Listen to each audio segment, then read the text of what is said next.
Assalamualaikum warahmatullahi wabarakatuh. Ala hadhini wa ala kulli niyatin salihah wa ala man wa salafuna salihun khususan ala man wa sahibi hadzal kitab qasidatul burdah wa ala man wa sahibi hadzal kitab al mawa'id al usfuri khususan ala man wa jami' masyayikhina wa masyayikhina ila hadratin Nabi Mustafa Sayyidina Rasulullah sallallahu ta'ala alaihi wa alihi wasallam wa ala alihi wa azwajihi wa dhurriyyatihi wa ahli baitihi wa ummati ajma'in. Anallahu wali darajatim jinhu yu'idu alaihim barakatihim wa asrarihim wa anwarihim wa ulumihim fid dini wad dunya wal akhirah. Al-Fatihah. A'udzu billahi minasyaitonir rajim. Bismillahirrahmanirrahim. Alhamdulillahi rabbil alamin arrahmanir rahim maliki yaumiddin. Iyyaka na'budu wa iyyaka nasta'in ihdinas siratal mustaqim siratal ladzina an'amta 'alaihim ghairil maghdubi 'alaihim waladdallin. ومن حضرة سادتنا خلفاء الراشدين سادتنا لبعله وجميع أولياء الله إنما كان مشارق الأرض إلى مغاربها برها بحرها من يمينها إلى شمالها خصوصا إلى حضرة قطب ربنا سمدنا سيدنا الشيخ عبد القادر الجيلاني سيدنا الشيخ محمد البدوي سيدنا الشيخ محمد الرفاعي وجميع مشايخنا ومشايخ مشايخنا سيدنا الشيخ محمد بن أبو بكر وعثمان إن الله يعلي درجة ويعيد علينا بركاتهم وأسرارهم وأنوارهم وعلومهم في الدين والدنيا والآخرة. الفاتحة. أعوذ بالله من الشيطان الرجيم. بسم الله الرحمن الرحيم. الحمد لله رب العالمين الرحمن الرحيم مالك يوم الدين. إياك نعبد وإياك نستعين اهدنا الصراط المستقيم صراط الذين أنعمت عليهم غير المغضوب عليهم ولا الضالين آمين. ثم الحضرة من المسلمين والمسلمات والمؤمنين والمؤمنات من يومنا آدم إلى يومنا هذا خصوصا آباءنا وأمهاتنا وأجدادنا وجداتنا وعمامنا وعماتنا وأخوالنا وخالتنا ومشايخنا مشايخنا. الفاتحة. أعوذ بالله من الشيطان الرجيم. بسم الله الرحمن الرحيم. الحمد لله رب العالمين الرحمن الرحيم مالك يوم الدين. إياك نعبد وإياك نستعين اهدنا الصراط المستقيم صراط الذين أنعمت عليهم غير المغضوب عليهم ولا الضالين آمين. بسم الله الرحمن الرحيم. بسم الله الذي لا يضر مع اسمه شيء في الأرض ولا في السماء وهو السميع العليم. بسم الله الذي لا يضر مع اسمه شيء في الأرض ولا في السماء وهو السميع العليم. بسم الله الذي لا يضر مع اسمه شيء في الأرض ولا في السماء وهو السميع العليم. بسم الله ما شاء الله لا يسوق خيرا إلا الله. بسم الله ما شاء الله لا يصرف سوءا إلا الله. بسم الله ما شاء الله ما كان من نعمة فمن الله. بسم الله ما شاء الله لا حول ولا قوة إلا بالله العلي العظيم. قالوا سبحانك لا علم لنا إلا ما علمتنا إنك أنت العليم الحكيم. رب اشرح لي صدري ويسر لي أمري واحلل عقدة من لساني يفقه قولي وشدد لساني واهد قلبي وارفع قدري بحق سيدنا محمد صلى الله عليه وآله وسلم. أستغفر الله رب البرايا أستغفر الله من الخطايا أستغفر الله رب البرايا أستغفر الله من الخطايا ربي زدني علما نافعا ووافقني عملا صالحا. بسم الله الرحمن الرحيم. قال المؤلف رحمه الله تعالى ونفعنا وبعلومه في الدارين آمين. بسم الله الرحمن الرحيم. الحديث السادس عشر عن علي بن أبي طالب كرم الله وجهه أنه قال قال رسول الله صلى الله عليه وسلم من قرأ قل هو الله أحد ila akhiriha ba'da salatil fajri 10 marratin lam yasil ilaihi dhanbun fi dhalikal yawm wa in jahida syaitanu wa hiya suratun makkiyatun wa hiya arba'u ayatin wa 15 kalimatan wa sab'atun wa arba'una harfan. Alhamdulillah, pada Rabu malam Kamis ini kita bersama-sama meneruskan pengajian dan kajian rutin yang diadakan oleh Aswaja Center. Kegiatan rutinitas setiap malam Senin dan malam Kamis dengan berbagai macam fun ilmu dan berbagai macam kitab Kutubus Salafus Saleh, Turath, kitab kuning dengan pengampu berbagai macam latar belakang pondok pesantren yang tetap muaranya satu, berpegang teguh dengan ahlus sunnah wal jamaah, menjadi pengikut Nabi, juga berpegang dengan ajaranipun para sahabat-sahabat Nabi Muhammad sallallahu alaihi wasallam. Sebelum membahas hadis yang ke-16 di dalam kitab Al-Usfuriyah, mengulang atau istilah dalam dunia pesantren murajaah, mengulang kembali pelajaran yang lalu mengenai hadis yang ke-15 soal amal. Sekali lagi soal amal, bahwa setiap amal yang dilakukan oleh Bani Adam akan kembali kepada diri kita. Jadi apapun yang kita kerjakan pasti akan kembali kepada kita. Juga akan bisa dirasakan oleh orang-orang sebelum kita. Maka tidak bisa kita beralasan apapun melakukan amal yang itu tidak ada dampak untuk kita pribadi ataupun untuk orang lain. Karena setiap amal yang kita lakukan dipastikan akan ada dampak, walaupun sedikit. Ada dampak baik untuk kita pribadi maupun untuk orang lain. Maka di dalam amal, baik amaliyah yang sifatnya hanya sekedar qauliyah, ucapan. Mungkin kalau zaman sekarang qauliyahnya diganti dengan kitabiyah yang berbentuk tulisan, status. Ini juga rawan akan berdampak bukan hanya kepada yang membuat status, tapi yang membaca mungkin atau orang lain. Apalagi di tengah-tengah kehidupan kita, Masya Allah, di akhir zaman ini, siapa yang bisa terlepas daripada fitnah akhir zaman? Naudzubillah min dzalik. Maka ya layaknya kita ini terus belajar dan belajar tanpa berhenti untuk tetap belajar. Sebab belajar ini sering saya katakan bahwa belajar itu ibarat kita sedang menyaring ilmu. Sedang menyaring ilmu itu sebagai saringan. Karena di dalam diri kita itu ada dua bentuk, yang pertama jasad, yang kedua adalah roh. Dua-duanya harus bersih. Jasad harus bersih dengan bukti kita setiap minimal sehari itu ada kena air, disiram, dibersihkan, sabun mungkin, kalau gigi mungkin sikat gigi dan lain sebagainya. Tapi kita juga jangan lupa di dalam jasad kita itu ada roh, dan ini juga perlu dibersihkan. Jadi kadang kita rajin membersihkan jasad tapi tidak pernah rajin membersihkan roh, maka tetap akan goyah. Saya sering mengibaratkan antara jasad dan roh itu ibarat gelas dan air. Kadang gelasnya bersih, gelas itu ibarat jasad. Kadang jasadnya bersih tapi airnya kotor. Gelasnya bersih, airnya kotor. Ini kadang jasadnya bersih tapi rohnya kotor.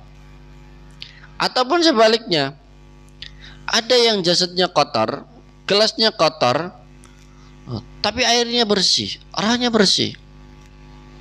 Kita itu idealnya itu ya jasadnya bersih, rohnya juga bersih. Gelasnya bersih, airnya juga bersih, maka bisa dikonsumsi. Tapi kalau keduanya atau di antara salah satunya ada yang kotor, maka tidak bisa dikonsumsi. Nah, inilah kita. Jadi hadis kemarin itu menganjurkan kepada kita untuk mempelajari, untuk berhati-hati dalam mengucapkan sesuatu, dalam bertindak sesuatu. Apalagi di akhir zaman, Masya Allah, kita bisa menyaksikan di tengah-tengah kehidupan kita, kadang yang membuat kita terseok-seok itu adalah perilaku dari orang-orang alim dan merasa alim. Kita mau ikut dengan siapa? Ikut sana juga begini, ikut sini juga begitu. Dan ini hadis yang ke-16. Maka ngaji itu penting. Minimal untuk apa? Untuk filter, agar kita mampu menyaring informasi, menyaring berita, menyaring termasuk pengetahuan itu sendiri. Sebab sekali lagi bahwa tidak ada rumusnya orang yang berilmu itu sombong, tidak ada. Sebab hakikat ilmu itu Allah di dalam Al-Quran itu sudah mengatakan wa ma utitum minal ilmi illa qalil, illa qalila. Tidak aku berikan ilmu kecuali sedikit.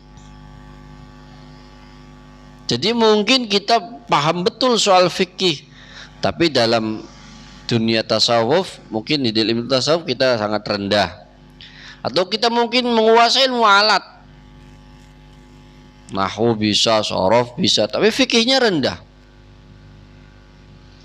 Mungkin ilmu alatnya bagus, fikihnya bagus, tapi di dalam ilmu sosial rendah. Jadi mesti ada aja. Maka ada kaidah Arab itu mengatakan idza tammal amru bada naqsuhu. Ketika perkara itu sempurna, maka lebih tampak kekurangannya. Jadi yang paling penting ini, kita ini ngaji ini sebagai tolak ukur kita, ternyata kita ini lemah dalam hal ini. Mungkin ada orang menguasai ilmu qiraah, qiraah siapa ini, tapi dalam prakteknya suaranya kurang bagus. Menguasai ilmu qiraah tapi dalam prakteknya suaranya tidak bagus. Ada yang suaranya bagus tapi tidak terlalu menguasai ilmu qiraah tersebut. Jadi macam-macam. Jadi sekali lagi ngaji ini dalam rangka untuk mengukur kapasitas diri kita, kemampuan kita itu seberapa. Kadang di akhir-akhir ini, mohon maaf, di akhir-akhir ini memang mungkin untuk ya koreksi diri kita sendiri. Kadang kita ini ilmunya masih satu jengkal, tapi sudah mulai mengukur orang yang ilmunya sudah kiloan meter.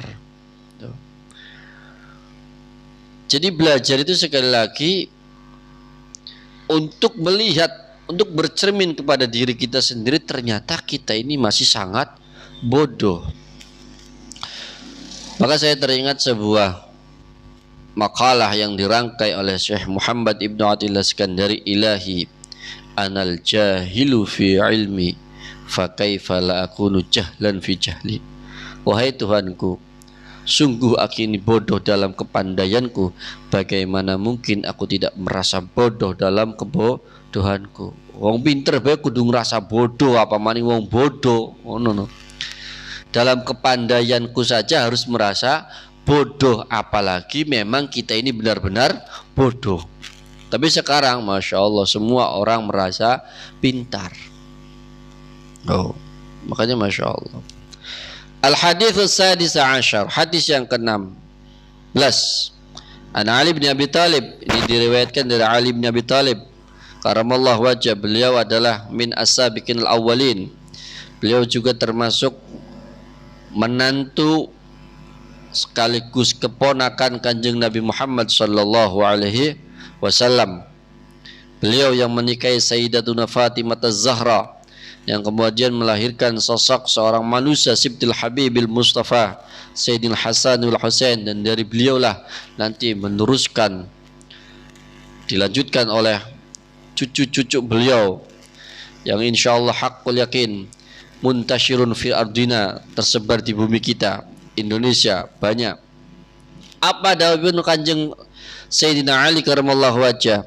Beliau mengatakan bahwa Rasulullah sallallahu alaihi wasallam bersabda, dawuh Kanjeng Nabi, man qara'a qul huwallahu ahad ila akhir ayat, ila akhirnya. Kata Rasulullah, barang siapa yang membaca qul huwallahu ahad, suratul Ikhlas, qul huwallahu ahad Allahus samad lam yalid wa lam yulad wa lam yakul lahu kufuwan ahad, ba'da salatil fajri 10 marrat, 10 kali.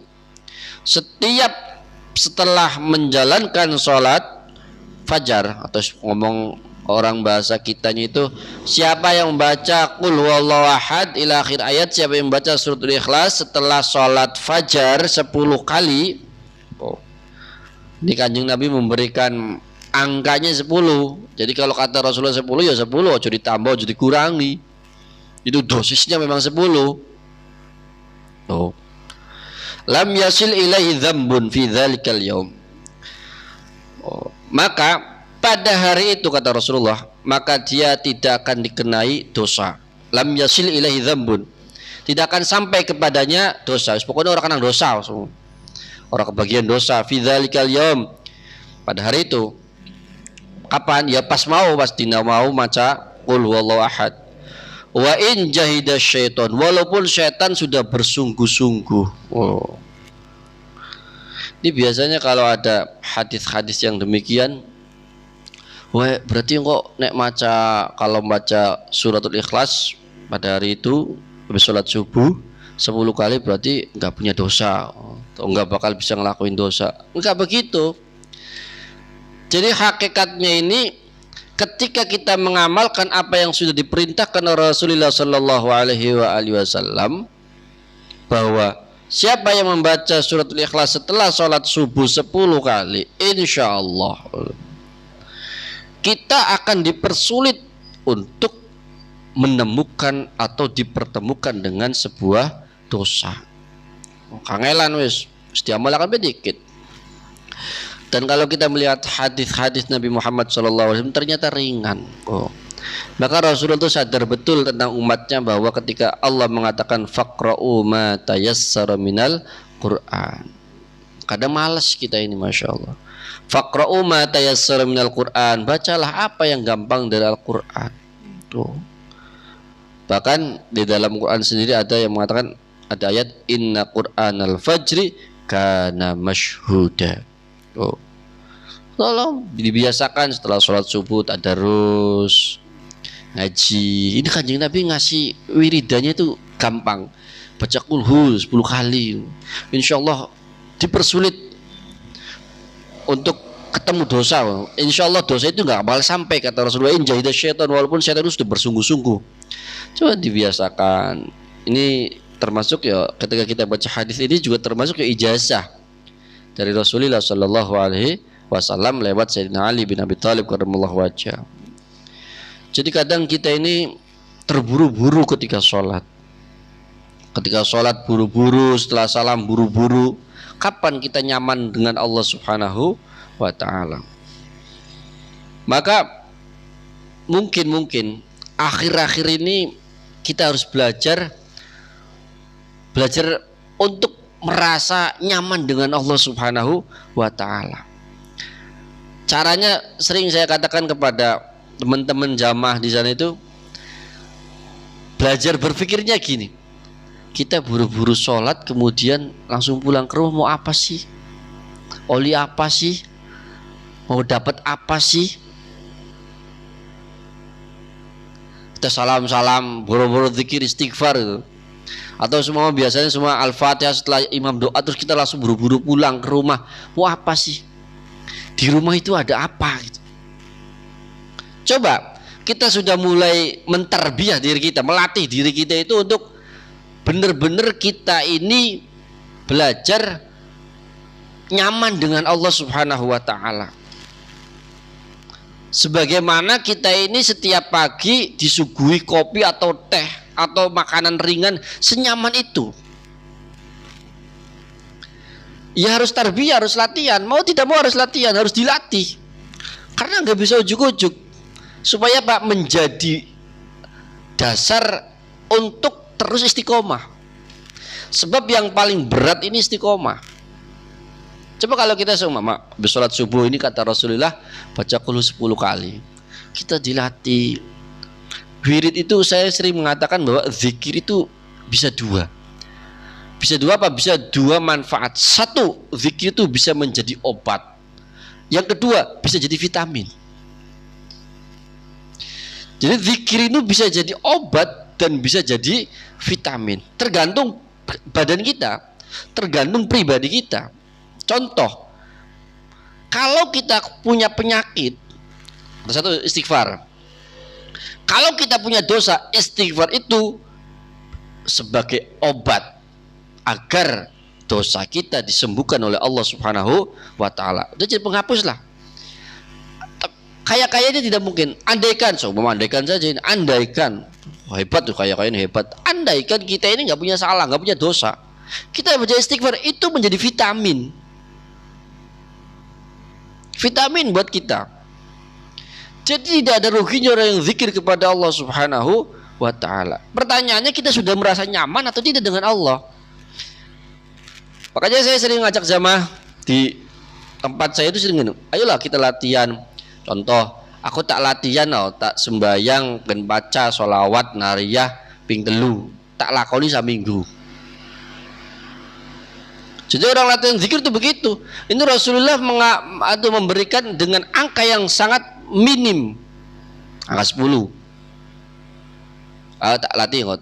Cara latihan kita ini, ternyata kita ini orang yang nyaman dengan Allah apa orang yang terlalu sudah gelisah dengan Allah Subhanahu wa taala. Caranya kita itu ngecek, nggak usah ngukur orang lain, kita sendiri. Saya pengen tahu kapasitas saya dengan Allah Subhanahu wa taala, nyamannya dengan Allah itu seberapa lama, seberapa enak. Makanya saya sering ngomong sama jemaah begini, coba ambil angka yang paling sederhana, angka 1 minggu. Coba dalam 1 minggu ini, tak usahakan setiap habis sholat saya baca sholawat. Sholawat yang paling gampang saja mungkin Shallallahu alaihi Muhammad. Kalau saya sering mencontohkan dengan sholawat nariyah. Coba pokoknya dalam 1 minggu ini saya tak baca sholawat nariyah fi duburi kulli sholatin, ba'da kulli sholatin, atau ba'da kulli maktubatin, ba'da kulli faridatin, paling tidak salah samarat. Pokoknya imam salam, imam doa selesai al-fatihah, saya tak wiri dewek, tak nyaman karo Allah Subhanahu wa taala, pengen benar-benar dengan Allah Subhanahu wa taala, tidak diganggu dengan siapapun dan tidak tergoda dengan apapun. Kepada suara buruk, kepada suara drum band, kepada suara baso, kepada suara cincau, gak terganggu. Pokoknya saya tak coba. Itu caranya latihan begitu. Nanti dalam 1 minggu sudah full atau tidak? Kan targetnya kita kan seminggu, sudah full atau tidak? Kalau ada yang bolong, oh berarti masih kurang, coba lagi. Kalau sudah full, seumpama 1 minggu itu benar-benar full, kita setiap habis sholat tidak pernah tertinggal baca nariyah 3 kali itu. Jadi kita nggak usah bahas khasiatnya dulu, nggak usah. Latihan itu terisi atau tidak? Ibarat kita minum obat itu, ada dia 3 kali sehari, ada 2 kali sehari, terisi atau tidak? Baik entah sholatnya bil jamaah atau munfaridan, mau sholat sendirian ataupun sholat berjamaah, pokoknya saya setiap habis sholat fardu tak waca nariyah 3 kali. Latihan apa? Latihan nyaman dengan Allah Subhanahu wa taala. Nanti kalau seumpama 1 minggu benar-benar full tanpa kosong, coba rasakan enaknya gimana, dampaknya kita apa dari berbagai macam sisi: kesehatan, rezeki, keluarga, lingkungan. Iya, alhamdulillah bi barakati qiraatis salat al habibil mustafa sallallahu alaihi wasallam walau kana thalatha marrat, walaupun 3 kali tapi alhamdulillah terisi seminggu full. Enak ya. Kemarin-kemarin sakit terus, sekarang sehat. Kemarin-kemarin jualan agak kurang laku, sekarang mulai laris. Kemarin-kemarin banyak yang usil, tetangga atau teman, sekarang jarang. Tak coba, tak tambahin dosisnya, tak tambahin. Yang kemarin 3, tak jajal seminggu ke depan 7. Nanti udah full lagi, seminggu ke depannya tak tambahin lagi 11. Nanti lumayan tambahin lagi 21, tak tambahin lagi 41. Sehingga Pak, dia lupa soal khasiat, malah yang bertambah adalah kuantitas sholawat itu sendiri, bukan kualitasnya. Kenapa? Karena kualitasnya sudah berjalan. Ibarat emas itu sudah diseput terus. Nah, sholawat atau zikir apapun yang kita istiqomahkan, itu yang tadinya obat menjadi vitamin. Ya Allah, nyaman, akhir malah habis sholat nggak mikirin apa-apa, orang kerasa maca naria 41. Ya Allah, kok 41 rada naik, nambah dikali 2 kali lipat 73. Jadi dia terasa, malah akhirnya apa? Yang tadinya kita setiap habis sholat, mungkin sholat wajibnya ketika kita Allahu Akbar, takbiratul ihram sampai salam, mungkin paling lama 5 menit, paling lama mungkin di top-topnya sholat. Tapi ada waktu setengah jam di luar sholat itu kita nyaman dengan Allah Subhanahu wa ta'ala, asyik dengan Allah Subhanahu wa ta'ala. Yang Allah mengatakan di dalam Al-Quran, fadhkuruni azkurkum washkuruli wala takfurun. Sehingga ketika kita sholat, contoh kita biasa sholat zuhur jam 12, selesai sholat mungkin jam 12 lebih 10 menit, tapi dengan kenyamanan kita tidak terasa. Ketika kita sudah nengok kanan, kok udah jam 1 kurang ya. Kenapa? Saking asyiknya dengan Allah Subhanahu wa ta'ala. Tapi itu kalau tidak dilatih gak bakal mampu, butuh latihan. Dan setiap kita latihan, kita tidak ngukur dengan orang lain, tapi kita dirasakan dengan diri kita sendiri. Minimal pada badan kita, apa ya, iya enak ya, tambah semangat ibadah atau tidak. Nanti setiap kita sudah tidak lagi terpikir dengan kiri kanan kita, ada teman atau tidak, ada jamaah berapa, ada amplopnya berapa, enggak terpikir sama sekali. Kenapa? Karena sudah matang jiwa kita dengan Allah Subhanahu wa ta'ala. Lah kita ini kadang-kadang, mohon maaf, kadang-kadang yang ya mungkin saya nggak berani ngomong kalau kiai, kadang yang setengah ustadznya baru salam. Sekarang kan kita tantangannya kan HP.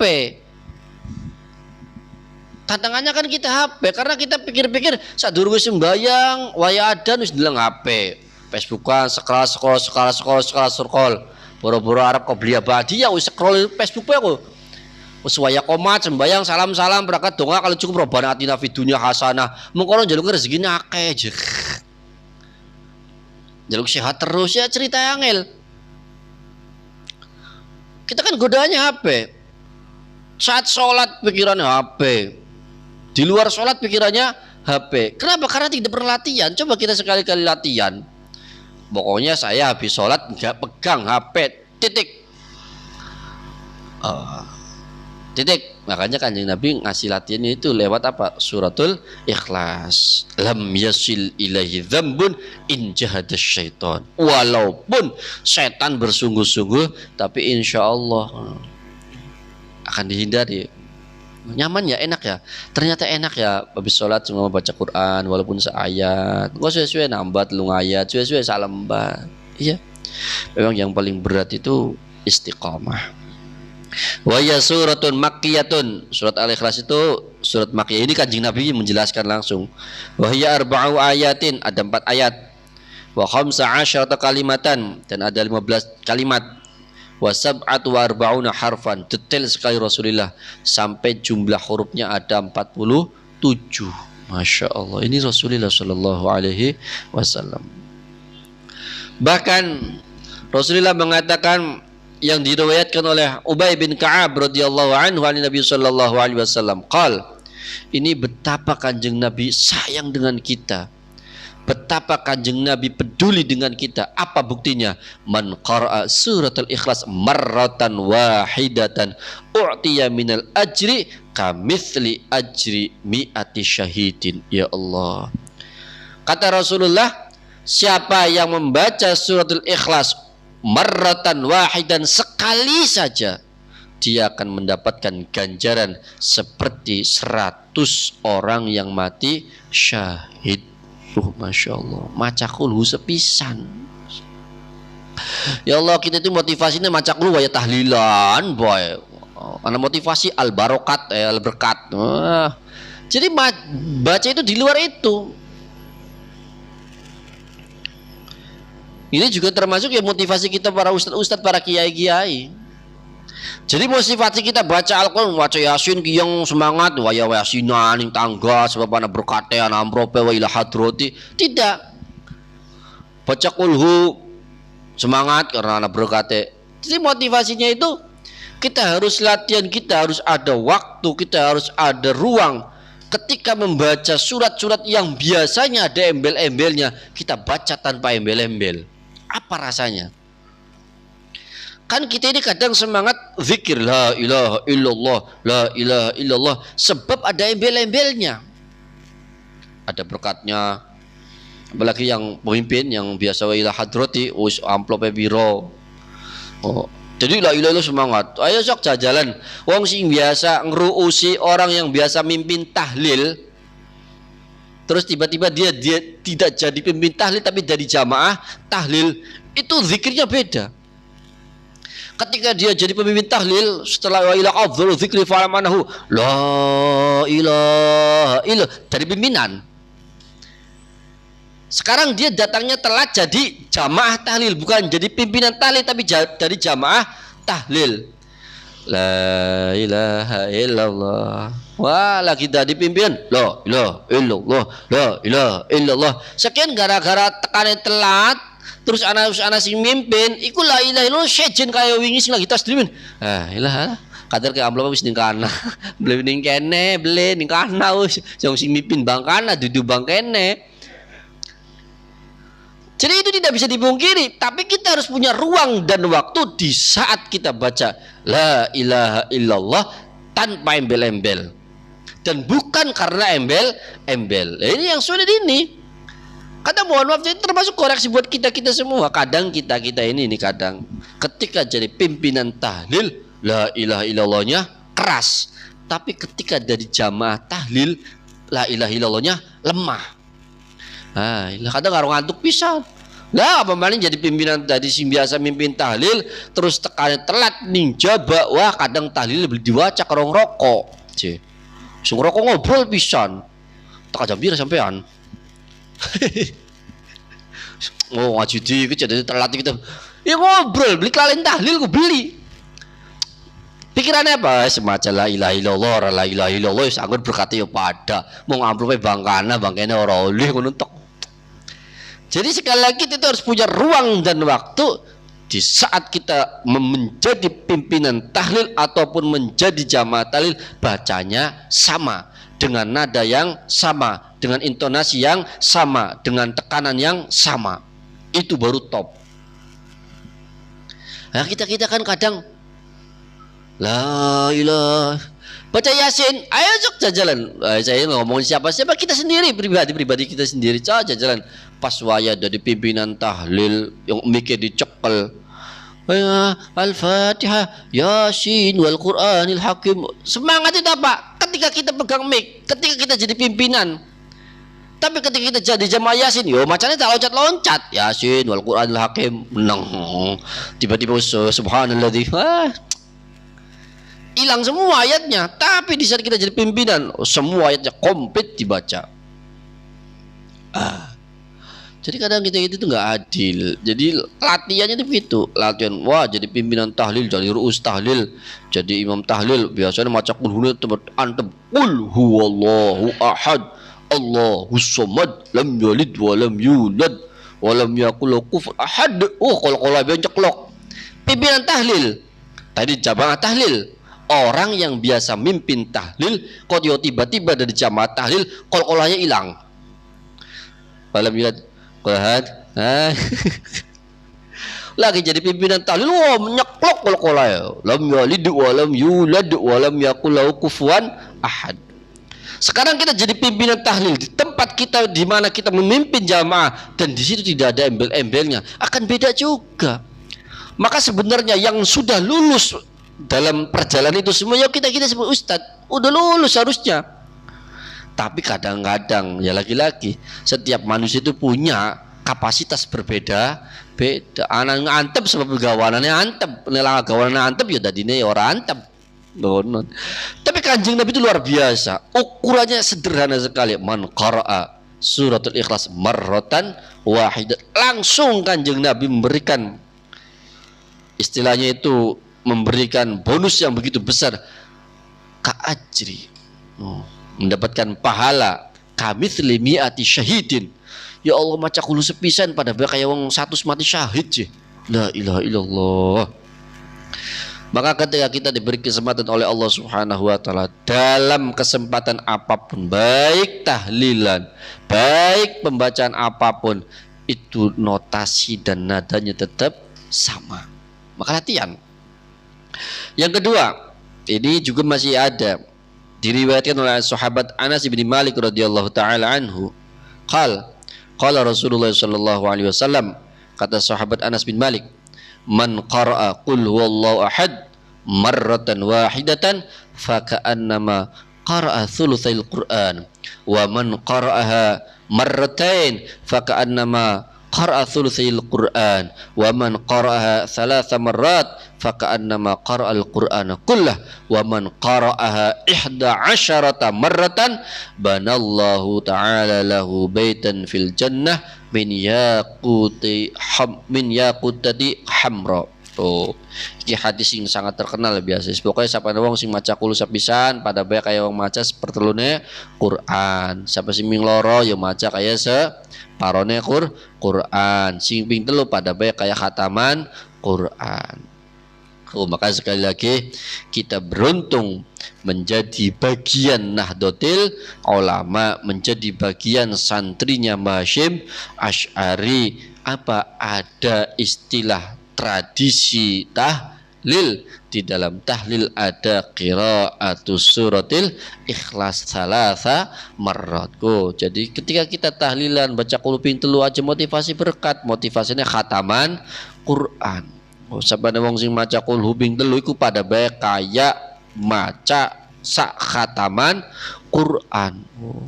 Bahkan Kanjeng Nabi nambahi man qara 11 marratan, siapa yang membaca qul huwallahu ahad 11 kali, Allah akan bangunkan ia rumah di dalam surga yang terbuat dari intan mutiara. Masya Allah, enaknya samono ku, Masya Allah. Makanya apa? Dikatakan bahwa wong maca suratul Ikhlas iku insyaallah dadi wong ikhlas. Wong maca suratul Ikhlas suwe-suwe dadi wong ikhlas. Mulane latihan maca qul huwallahu ahad. Sebab awal mulane turunnya ayat iki diceritakan bahwa anak sahabat sing takoni Kanjeng Nabi tolong ceritakan priben Gusti Allah, kaya apa sifatnya Gusti Allah, apa kehendaknya Gusti Allah. Ku diwai ayat qul huwallahu ahad. Wis ngomong Gusti Allah ku maha tunggal esa, Allahus somad. Gusti Allah niku zat ingkang saged dados sandaran. Wis nyandaran ing Gusti Allah. Lam yalid walam yulad. Gusti Allah ya ora dadi anak, ora diperanakan, beli duwe anak, ora dianakaken. Wis pokoke Gusti Allah anak. Oh, alam yakul lahu kufuwan ahad. Artinya di dalam suratul Ikhlas itu isine muji-muji Gusti Allah, jelasaken sifate Gusti Allah, priben-priben kita kabeh ngalem maning Gusti Allah. Bawa dulu kan? Kita lamun pengen titen. Setiap aurat yang diracik oleh para kiai-kiai, baik istighatsah maupun mungkin ada dalailul khairat yang bentuknya sholawat, tapi hakikatnya adalah muji-muji Allah Subhanahu wa ta'ala, nyebut-nyebut namanya Allah Subhanahu wa ta'ala, mengulang-ulang namanya Allah Subhanahu wa ta'ala. Coba ada yang biasa rutinan di aswaja pas malam minggu tuh jausan, ya Allah, isinya bagaimana Mbak Makhrus Ali merangkai itu semua menjadi doa yang diawali dengan muji-muji Allah Subhanahu wa ta'ala. Ya Ghaus, ya Ghaus, ya Ghaus. kan? Wahidat yang maha menolong, wahidat yang menolong, aghithna ya Allah, aghithna ya Allah. Semua. Jadi apapun yang kita baca akan kembali kepada kita semua, pasti ada manfaatnya. Maka mungkin pelajaran pada pertemuan hari ini, malam ini adalah, ayo apapun yang kita baca, apapun yang kita lakukan, belajar agar ada nilai nyaman kepada Allah Subhanahu wa ta'ala, agar kita punya nilai nyaman dengan Allah Subhanahu wa ta'ala. Kita zikir, kita baca Quran, kita sholat, ini bentuk kenyamanan kita dengan Allah Subhanahu wa ta'ala. Nanti kalau sudah nyaman dengan Allah Subhanahu wa ta'ala, kita sudah tidak lagi terpikir oleh waktu, kita tidak lagi bisa diganggu oleh keadaan, kita sudah tidak bisa diganggu lagi oleh siapapun. Karena apa? Kita nyaman dengan Allah Subhanahu wa ta'ala. Jadi sekali lagi tadi saya putar bahwa cara berpikirnya, napa ya kita sembahyang ku buru-buru metu arep apa? Arep oli apa? No. Arep apa sih? Kadang balik maning deleng HP, balik maning deleng di TV, kadang udut. Oli apa? Tapi di saat kita baca zikir, baca Quran, baca sholawat, itu pasti dapat apa-apa. Minimal kita dapat pahala yang sudah dijanjikan oleh Allah Subhanahu wa ta'ala. Walaupun nantinya ketika kita sudah benar-benar nyaman dengan Allah Subhanahu wa ta'ala, kita sudah tidak lagi memikirkan apa-apa dan tidak mengharapkan apa-apa. Ilang kabeh sing ana Pak, enak nyaman karo Gusti Allah, enak zikir karo Gusti Allah. Dan insyaallah us gampang karo donga percis kayak wong ngarepane Ka'bah. Bagus wong wis ngarepane Ka'bah, wis pikiri apa-apa seneng. Insyaallah enak. Yang jamaah online ini bukan promosi, supaya ngajak bareng-bareng donga, monggo ingkang badhe umroh sama-sama sakit ngubungi kaula atau sakit ngubungi Kang Tomo bareng-bareng mawon nggih. Yang online nih di saat online terus mendengarkan, mudah-mudahan kita tahun ini bisa ziarah lagi di Haramain, ziarah di Mekah Madinah. Wis donga syaratnya wong pengen umroh pengen haji niku siji aja duwe hasud karo wong sejen. Wis titik, ayo bareng-bareng donga. Mudah-mudahan yang istiqamah ngaji di Aswaja Center semuanya insyaallah gampang, insyaallah dimudahkan oleh Allah Subhanahu wa ta'ala, bisa ziarah Haramain marrat ba'da marrat bisuhulah wal afiyah wassalamah wa bulughil maram. Dan insyaallah monggo sekali lagi yang online atau siapapun yang mendengarkan kajian ini, monggo siapapun yang pengen umroh bersama kita, monggo bisa hubungi saya secara pribadi ataupun lewat Kang Tomo. Monggo bareng-bareng bersama-sama berdoa, insyaallah dipermudah bihaqqil Mustafa sallallahu alaihi wasallam bisirril Fatihah. A'udzu billahi minasyaitonir rajim. Bismillahirrahmanirrahim. Alhamdulillahirabbil alamin. Arrahmanir rahim. Maliki yaumiddin. Iyyaka na'budu wa iyyaka nasta'in. Ihdinas siratal ladzina an'amta 'alaihim ghairil. Mudah-mudahan ada manfaatnya dan mudah-mudahan kita sekali lagi terus belajar nyaman dengan Allah Subhanahu wa ta'ala. Assalamualaikum warahmatullahi wabarakatuh.